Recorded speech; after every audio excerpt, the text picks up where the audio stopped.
Assalamualaikum warahmatullahi wabarakatuh. Waalaikumsalam warahmatullahi wabarakatuh. Terima kasih kepada audiens kalian yang bersedia hadir hari ini. Saya Arifah Malika akan mempresentasikan materi saya, yaitu penafsiran surah Al-Baqarah ayat 187 pada tafsir Ahkam Syekh Abdul Halim Hasan. Al-Baqarah ayat 187 yang artinya, dihalalkan bagi kamu pada malam hari puasa bercampur dengan istrimu. Mereka adalah pakaian bagimu dan kamu pun adalah pakaian bagi mereka. Allah mengetahui bahwa kamu mengkhianati dirimu sendiri, tetapi Dia telah menerima taubatmu dan memaafkanmu. Maka sekarang campurilah mereka dan carilah apa yang telah ditetapkan Allah bagimu.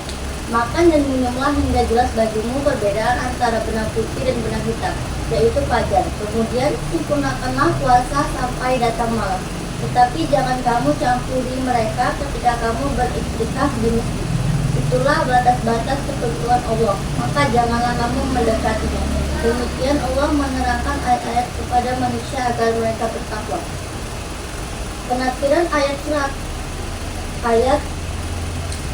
Penafsiran surah Al-Baqarah ayat 187. Ayat ini merupakan kelanjutan dari hukum-hukum puasa di bulan Ramadan. Sebelum ayat ini turun, sebagian sahabat merasa keberatan dengan larangan makan, minum, dan berhubungan suami istri setelah sholat isya atau tidur di malam hari puasa. Mereka menganggap larangan ini terlalu berat dan ada yang tidak sengaja melanggarnya. Maka Allah Subhanahu wa Ta'ala menurunkan ayat ini sebagai keringanan dan penjelasan. Penafsiran ayat ini yaitu pertama, pelonggaran di malam hari puasa. Dihalalkan bagi kamu pada malam hari berpuasa bercampur dengan istrimu. Ini adalah inti dari keringanan yang diberikan. Sebelum ayat ini, para sahabat memahami bahwa setelah berbuka puasa, makan, minum, dan berhubungan suami istri hanya diperbolehkan sampai sholat isya atau sampai tidur. Setelah itu, larangan kembali berlaku. Ayat ini menghapus pemahaman tersebut dan memperbolehkan hal-hal tersebut sampai malam hingga terbit fajar. Kedua, mereka istrimu adalah pakaian bagimu, dan kamu pun adalah pakaian bagi mereka.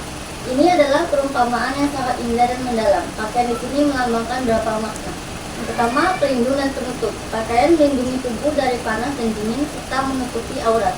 Demikian pula suami istri saling melindungi, menutupi aib dan menjaga kehormatan masing-masing.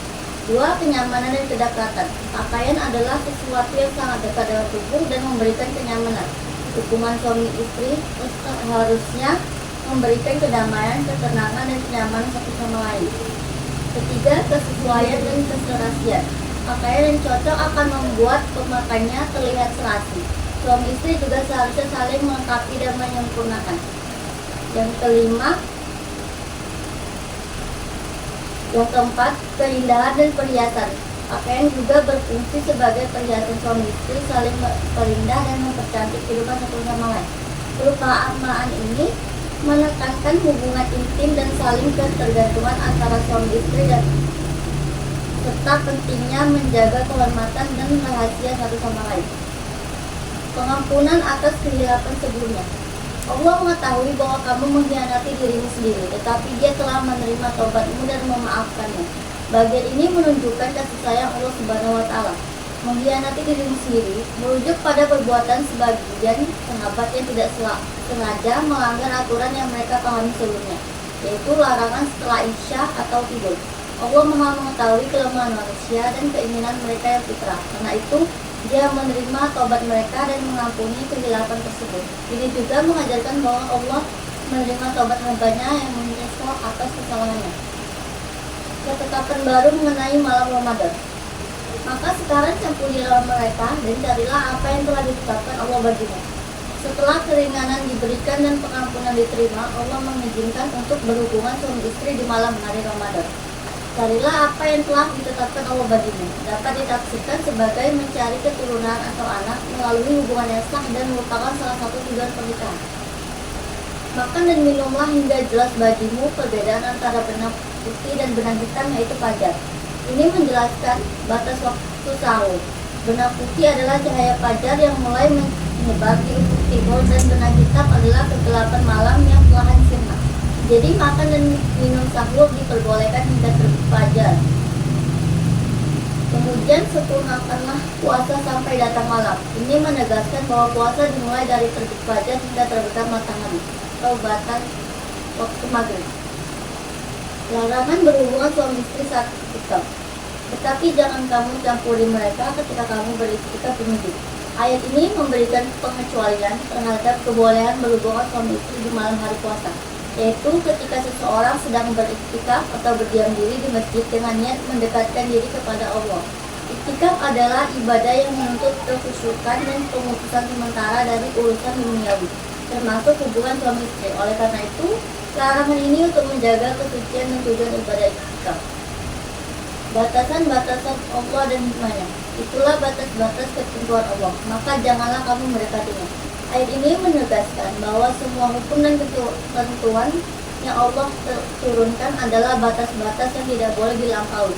Mendekati batas berarti beresiko melanggarnya. Ini adalah peringatan untuk menjaga diri dari perbuatan haram dan selalu berada dalam koridor syariat. Demikianlah Allah menerangkan ayat-ayatnya kepada manusia agar mereka bertakwa.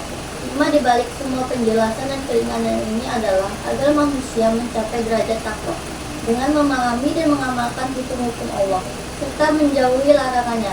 Manusia akan menjadi hamba yang bertakwa, yaitu orang yang selalu merasa diawasi Allah dan berusaha menjalankan perintahnya serta menjauhi larangannya.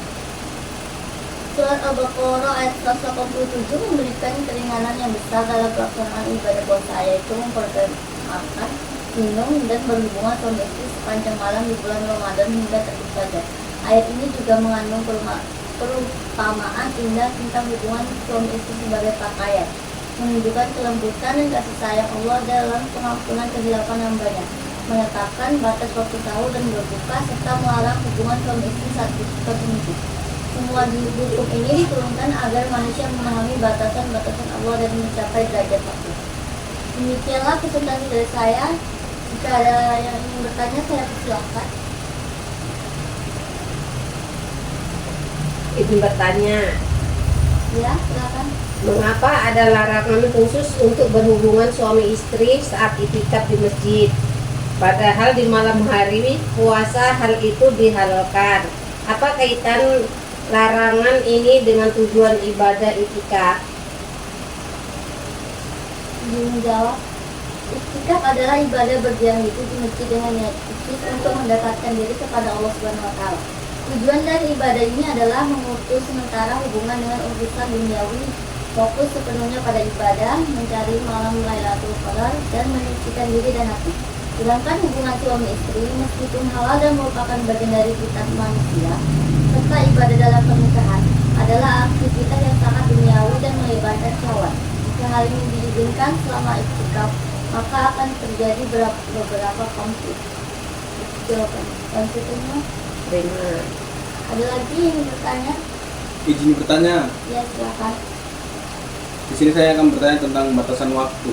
Nah, apa sih batasan waktu yang ditentukan dalam ayat yang sudah dijelaskan tadi untuk seperti aktivitas makan, minum, dan berhubungan suami istri selama bulan Ramadan? Itu saja saya tanyakan. Baik, izin menjawab. Surah Al-Baqarah ayat 187 secara jelas menjelaskan batasan untuk aktivitas makan, minum, dan berhubungan suami istri selama bulan Ramadan. Ayat tersebut begini, makan dan minumlah hingga jelas bagimu perbedaan antara benang putih dan benang hitam, yaitu fajar. Kemudian sempurnakanlah puasa sampai datang malam. Dari ayat ini dapat disimpulkan batasan waktu, yaitu untuk aktivitas makan, minum, dan berhubungan suami istri itu pada malam hari sebelum berpuasa. Kemudian untuk aktivitas puasa itu menahan diri dari makan minum itu dimulai dari terbit fajar, dari maksudnya waktu subuh dan berakhir hingga datangnya malam. Jadi intinya segala hal yang membatalkan puasa termasuk makan, minum, dan berhubungan suami istri diperbolehkan dari setelah waktu berbuka atau maghrib hingga fajar subuh. Setelah fajar terbit, puasa dimulai dan semua aktivitas tersebut dilarang hingga terbenam matahari. Terima? Ya, saya terima. Ada lagi yang bertanya? Pas. Baiklah, itu saja presentasi dari saya. Jika ada kesalahan kata, saya mohon maaf. Assalamualaikum warahmatullahi wabarakatuh. Waalaikumsalam warahmatullahi wabarakatuh.